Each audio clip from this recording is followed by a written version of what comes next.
Hey y'all, I figured I'd walk you through the steps of making a dandelion leaf tincture. So, many people are probably familiar with with dandelion root, right? Most people, when we drink something with dandelion, like a tea or an infusion, most people automatically assume that the root is the part of the plant that we use. But that's not the only part of the plant that's utilized, and different parts of the plant have different uses. So similarly to the root, the leaves are also super detoxifying. They help to support and tone the liver and increase bile secretions and things like that. They generally support the functioning and processes of the liver, right? Similar to the root.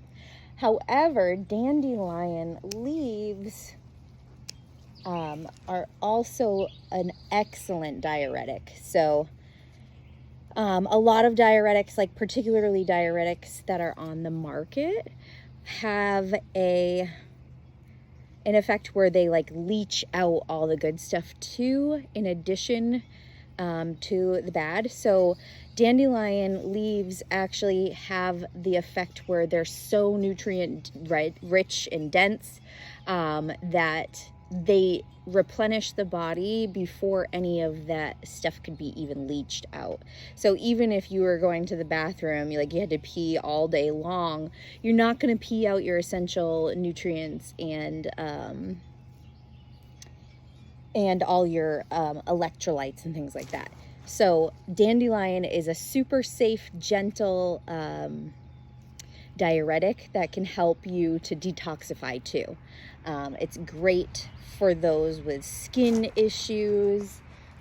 Most people that have skin issues have issues with liver problems. So dandelion leaf is amazing to help with that. Dandelion leaves are excellent in salads too, particularly these smaller ones that are just like freshly grown. They tend to be more tender, a little less bitter. The leaves in the spring, when they just first emerge, are probably the best tasting, the most sweet out of them all. They typically tend to be very bitter. Think like arugula, that kind of a thing, right? Kind of bitter tasting, but they're excellent for the body. They're super duper rich in lots of vitamins and minerals. So it's an excellent thing to add to salads, soups, stews, all that kind of stuff. And of course, as a tea and an infusion, right?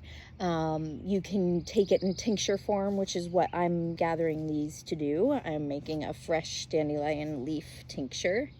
I've already harvested some of the leaves off of this huge plant that planted itself in my garden a few weeks back to dry, just to have on hand. But I figured I'd make some fresh tincture with the leaves, because right now all I currently have is the dandelion root. And like I said, this is a much better diuretic, and it can have a much better effect at getting rid of metabolic wastes in the body via the urinary tract system because of its diuretic properties. All right, so I think that this is probably all I'll need. I might grab a couple more leaves actually for my tincture. All right, so this is what I've got. I'm gonna go inside and wash it up and then show you all how to make a dandelion leaf tincture. All right, I've come inside and I've washed all of my dandelion leaves. So these are all nice and clean.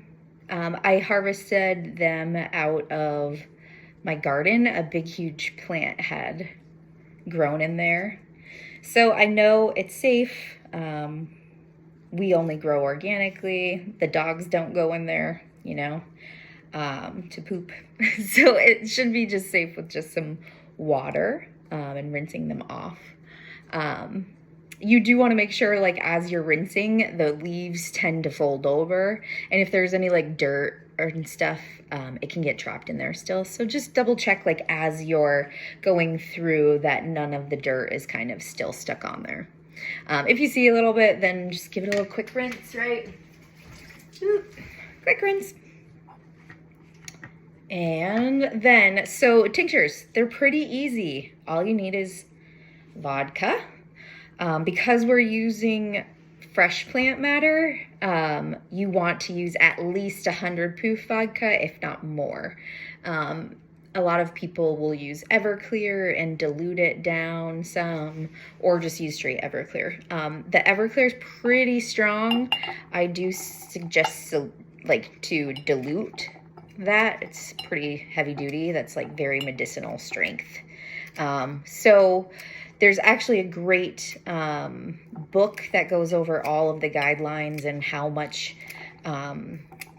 for, alcohol you need per herb, right?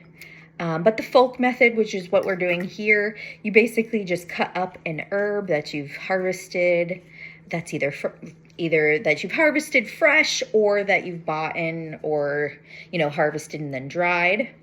And then you want to cut it up small like I'm doing. The key is cutting it up small so that the alcohol is more easily able to break down the plant constituents and extract it into the alcohol and water that's present in the vodka. I personally like the folk method the best. Not only do I have to not really worry about formulating the exact percentage of alcohol needed, I also know that it's 50% water and 50% alcohol. So I'm getting equal amounts of both the water soluble and the alcohol soluble properties from the plant. So I prefer that method myself. I find them to be a lot gentler and more easily absorbed in the body personally. So yeah, I'm just going to go through all of this till I've filled the jar about halfway-ish. And then I'm going to pour over my vodka. So like I said, I use 100 proof, which is 50% water, 50% alcohol. This is just what I happen to be able to get at my local package store, but in certain states, they don't sell high proof alcohols.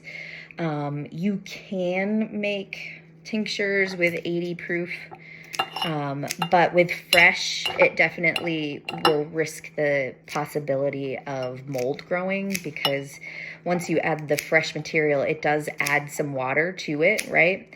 So it will dilute the alcohol to some degree. So typically I suggest 100 proof or higher when we're making a tincture with fresh. All right, I've got a little bit more left to cut and put in the jar, and then we'll top it. So basically, once it's full and you have at least about half the jar full with your plant material,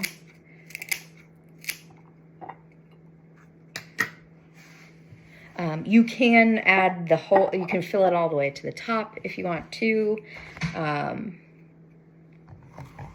But I don't think it's necessary. You're still going to get all of the goodness. You do want about at least half if you're using fresh material. If you're using dried, the proportions are a lot less. So dried herbs tend to be much more concentrated. Therefore, you only need about a fifth or a fourth of the overall jar. So if I were doing this, this is like about halfway, right? So I'd fill it like a quarter of the way full with the dried herb, and then top with the alcohol. So yeah, pretty easy, pretty straightforward. Pretty much dandelions grow everywhere, all around the world. and it's very amazing medicine for the body and the soul. So I'm just gonna cap this up with a cover, write a date. I'm gonna write a batch number because I make them to sell for the public. But if you're just doing it at home, you don't need a batch number. So I put the date, I put what is in here, right? So once the plant's in there, it's kind of hard to tell what it is. So I always write dandelion leaf, tincture, the date I made it, and the proof alcohol. I pretty much always use 100 proof, so I don't always add that. But on the rare occasion where I'm out of 100 proof and I end up using Everclear and diluting, I add that on my notes as well. So yeah, and then you're gonna put this in a cool, dry place for about 6 to 8 weeks, and then strain it, and then bottle it up, and it's good to go. It is great medicine for the liver. All right. Thanks for watching. I hope you got something out of this and feel a little bit more comfortable making a tincture yourself with something that you can easily forage. I'm foraging for it in the springtime, but you could easily forage for the dandelion leaves all throughout the growing season. So whatever that is for you. For here, it's probably, April through November. Or till first frost, right? Which is probably earlier than that, much earlier. But they tend to be frost tolerant, so you can get past until snowfall. Anyways, this is the dandelion leaf tincture. Hope you enjoyed. See you next time. Thanks.